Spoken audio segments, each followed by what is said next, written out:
Yeah Dasari రాముని కూడా ఈ ట్రోల్ డిప్యూటీ సీఎం చేస్తున్నారు. అయిపోయాడా? ఉమ్, చెప్పండి చెప్పండి. సార్. దాసరి రాముని కూడా పెద్ద ఎత్తున ట్రోల్ చేస్తున్నారు.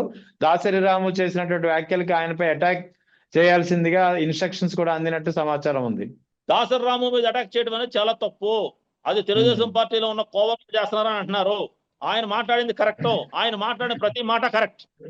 పవన్ కళ్యాణ్ గారు దానికి ఆన్సర్ చెప్పాలి. అది మానేసి దాడి చేయడం ఏంటి? ఆయన కాపుల తరపున నిజంగా కృషి చేశాడు. ఈయన ఉమ్, జీవితం దారపోసాడండి ప్రజారాజ్యానికి, జనసేనకి. ఉమ్, ఈ రోజు ఈయన స్టాండ్ మార్చుకుని ఆయన అంటాం ఏంటి? ఉమ్. తప్పది, చాలా తప్పు. దాసరామరావు గారిని విమర్శించే అవసరం ఎవరికీ లేదు. జన సైనికులు ఎవరికీ లేదు. మనలో మనం బయటపడొద్దు. ప్లీజ్ వదిలేయండి. ఇది ఆ ఇష్యూ కాలానికి వదిలేయండి. కానీ ఇక్కడ పవన్ నేను అడుగుతున్న దానికి స్ట్రైట్ గా ఆన్సర్ ఇవ్వండి. విజయ్ పవన్ కళ్యాణ్ చెప్పినట్టు నిజంగానే విజయ్ కటౌట్ల ద్వారా హాలోగ్రామ్ల ద్వారానే గెలిచాడా చాలా సుఖంగా? విజయ్ గారు డబ్బు ఖర్చు పెట్టకుండా గెలిచాడని మాకు తెలిసిందండి. నిజమేనంట, ఆ, గెలిచాడు. కానీ సులభంగా మాత్రం గెలవలేదు సార్. ఆయన ఆ, ఒక ప్రాపర్ సుఖంగా యాక్టివిటీ, గెలిచాడని పవన్ కళ్యాణ్ ప్రాపర్ అంటున్నాడు. ప్లానింగ్ ఉంది.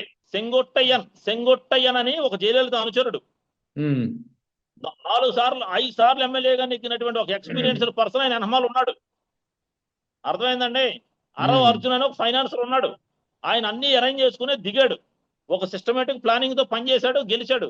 ఇప్పుడు ఐఐటీ కొట్టిన స్టూడెంట్ దగ్గరికి వెళ్ళి నువ్వు లక్క వల్ల ఐఐటీ కొట్టావు, నీకు అంత టాలెంట్ లేదు, నేనెందుకు కొట్టలేకపోయాను, నీ మీద నేను టాలెంటెడ్ అంటే పిచ్చెక్కింది అనుకుంటారు. పవన్ కళ్యాణ్ పరిస్థితి అలా ఉంది.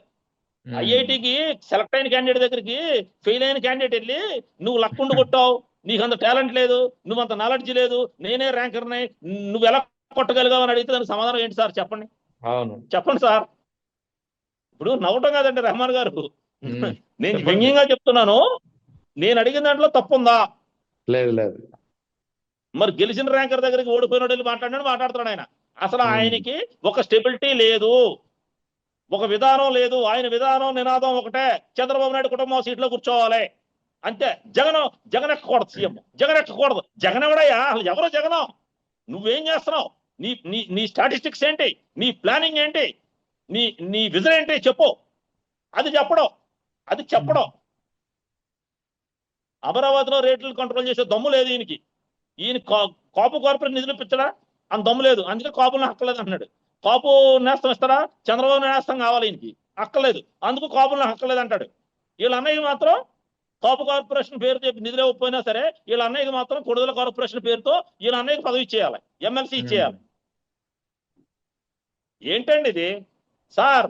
కడుపు రగిలిపోతుంది సార్ ఆయన అన్న మాటలకి. కాపుల గురించి ఎలా మాట్లాడతాడు, నెగ్గిన విజయ్ గురించి వేరేగా మాట్లాడతాడు. ఏంటండి ఆయన? రాజమండ్రిలో ఆయన కబుర్లు వినడానికి కొంతమంది ఉన్నారేమో, అర్థమైందా? కాపులు మిగతా వాళ్ళు లేరులేండి. మేల్కొన్నాం. కాపు జాతి మేల్కొంది. కాపు జాతి మేల్కొంది. పంజాబీ పుల్లా కూర్చునుంది.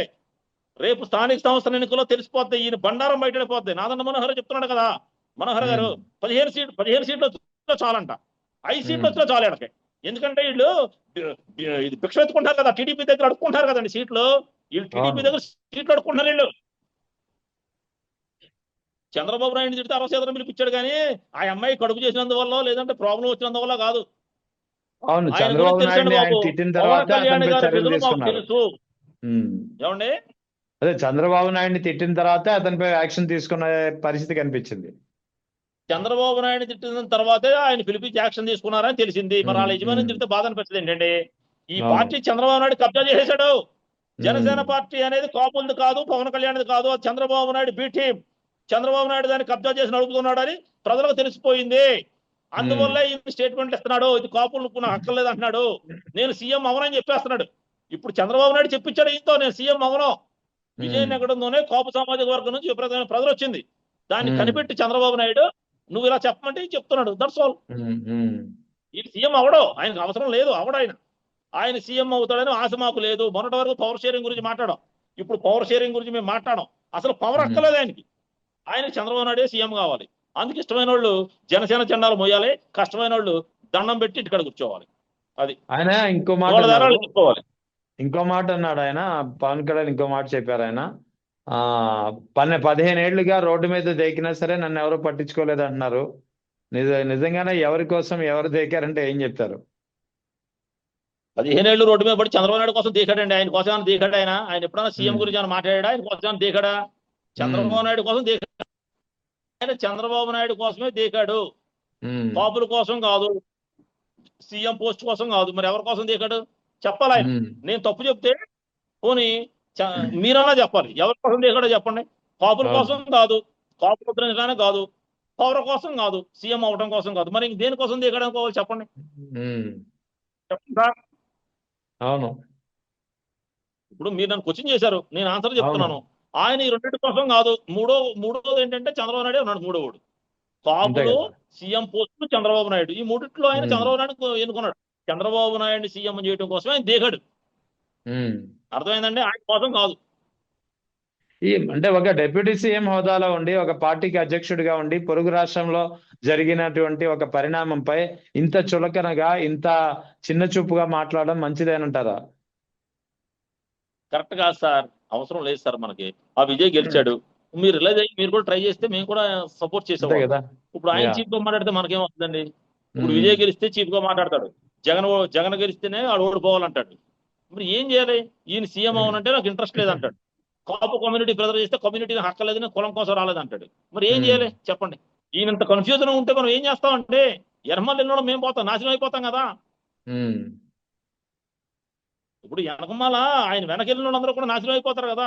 ఆయనకు ఒక గోల్ లేదు, ఆయనకు ఒక విజన్ లేదు, ఆయనకు ఒక క్లారిటీ లేదు, ఆయనకి లాంగ్ టర్మ్ ప్లానింగ్ లేదు. ఇక ఈ పార్టీలో పనిచేసిన మా పరిస్థితి ఎలాగా క్లోజ్ అయిపోయింది. ఇంకా ఈ పార్టీని పట్టుకుని ఊపుతున్న సైనికులందరికీ, నా తోటి సోదరులందరినీ ఆ దేవుడే కాపాడాలని కోరుకుంటున్నాను. జై జనసేన. అయితే ఇక్కడ పవన్ కళ్యాణ్ వారం రోజుల క్రితం చేసినటువంటి వ్యాఖ్యలకి ఇప్పుడు వ్యాఖ్యలకి చాలా కాంట్రాడిక్టరీ కనిపిస్తుంది. ఆయన వ్యాఖ్యలతో ఆయన వ్యాఖ్యలకే కాంట్రాడిక్టరీ కనిపిస్తుంది.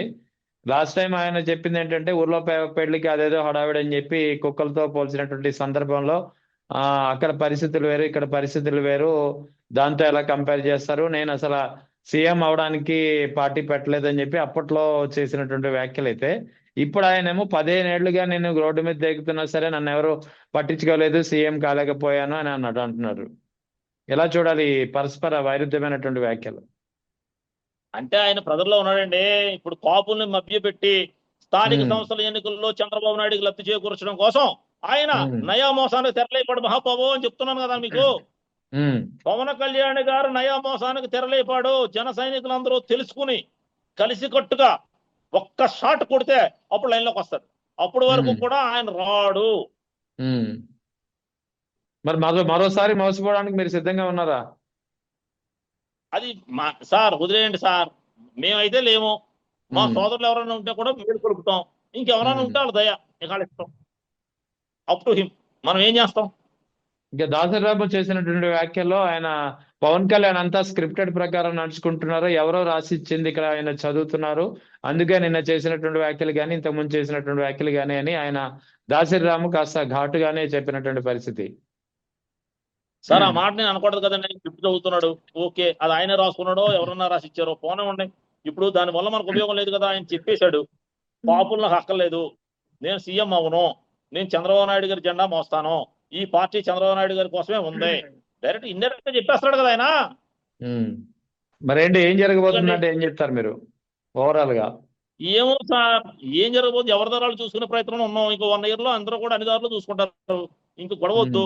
అసలు ఆయన గురించి మనం చెప్పని కూడా లేదు. మనం ఏమంటున్నాం అంటే స్థానిక సంస్థల్లో దిగి నష్టపోవద్దని చెప్తున్నాను కాపు సోదరులకి. అంటే ఇప్పుడు స్థానిక సంస్థల ఎన్నికల్లో పార్టీతో సంబంధం లేకుండా ఇండివిజువల్ గా దిగుతారా కాపులు? ఏమో సార్, మరి ఎలా దిగుతారో కూడా తెలియట్లేదు. అగమ్య గోచరంగా ఉంది గ్రౌండ్ లెవెల్ లో పరిస్థితి. అంటే మీరు ఎవరితోనైనా డిస్కస్ చేస్తుంటారు కదా, వాళ్ళు ఏం చెప్పారు కాపు నాయకులు కానీ? ఏమో సార్, ఇంకా అంత దాకా వెళ్ళలేదండి. అంత ఎలక్షన్ పెట్టే ధైర్యం చంద్రబాబు నాయుడు ఉందని మనం అనుకోవట్లేదు.